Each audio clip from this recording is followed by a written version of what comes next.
Atheism, the Opium of the Escapist, Part 3 Blind Faith. In my discourses, I have discussed religion and evolution and its relationship with atheism. Today, I will be speaking mainly on faith. Many believe that the universe came to be by an explosion of nothing, and others believe that it was always here, having the qualities of being eternal.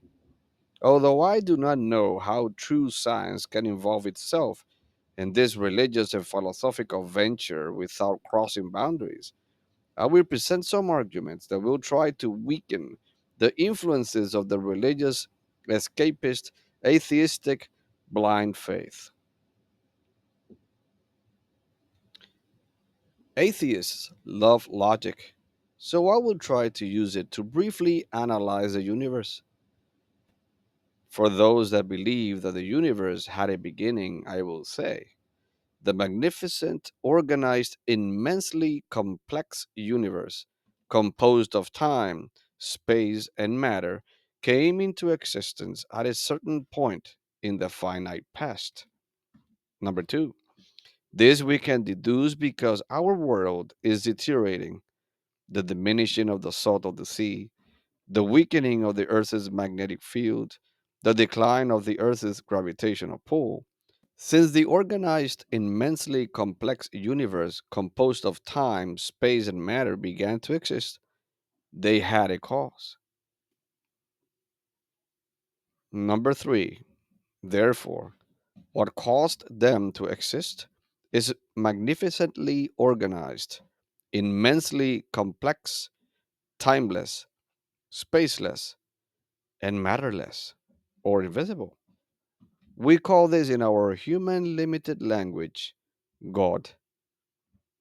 If wonders made by man are designed through intelligence, why should things more complex in nature, like the universe, the cell, DNA, or the laws of physics, be made by chance? God is not forced on us by nothing. He is the deduction of what our limited minds interpret of the immense universe. In simple terms, in this universe, the only proof for the existence of God is that without God, you could not prove anything. That was said by Cornelius Van Til. If we consider the religious escapist blind faith of the atheist, we must deny certain obvious facts of life. That a cause without a designer precludes science's main goal. That the sudden appearance of everything from nothing should be a daily occurrence. That an eternal cosmos cannot be proven repeatedly in a laboratory, then why consider it eternal? That the fixed laws of the universe do not require a lawgiver. That math can make sense out of a cosmos founded on random processes and chance. That morals are not absolute but relative, even though this statement is absolute and has violated the laws provided by logic, called the laws of non contradiction. That moral laws have no moral giver, that your truth is not my truth. Once again, ignoring the laws of logic and non contradiction. That moral laws are generally accepted laws given by our evolved nature. History has shown what happens when the survival of the fittest is applied to morals and power.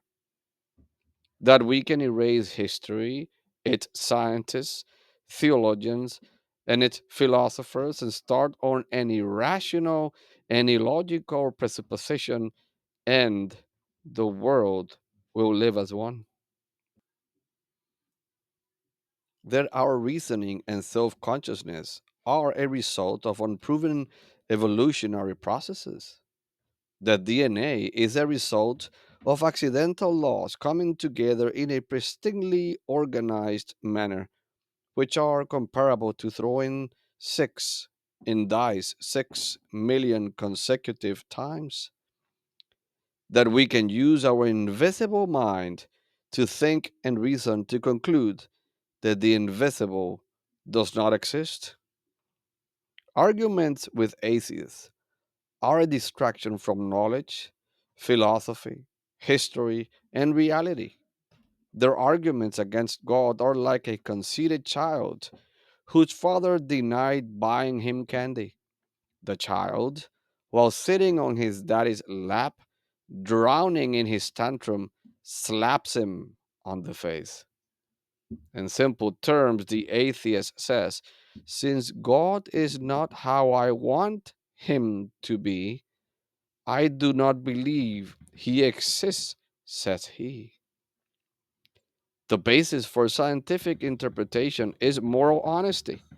If there is no God, then there is no moral absolute standards. If that is so, the scientist can and will say whatever he wants. And if that is so, then science has no voice. What is blind faith?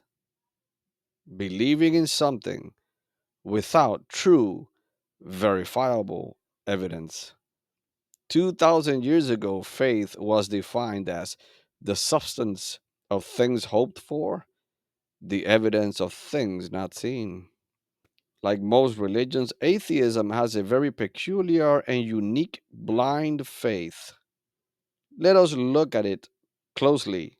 Again, faith that design observed in nature needs no designer, that the natural world needs no creator, that magical nothing can create the organized everything, that the cosmos is eternal despite the impossibility, that the laws of physics need no lawgiver, that the fine tuning of the universe requires no fine tuner, that non living matter can produce life, that the DNA code can emerge randomly, that instruction or information can emerge by luck, that living machines like the bacterial flagella can self assemble, that living factories like the cell can self assemble, that evolution explains biodiversity, that matter can produce consciousness, that matter can produce morality, that we can give our own meaning to our own lives,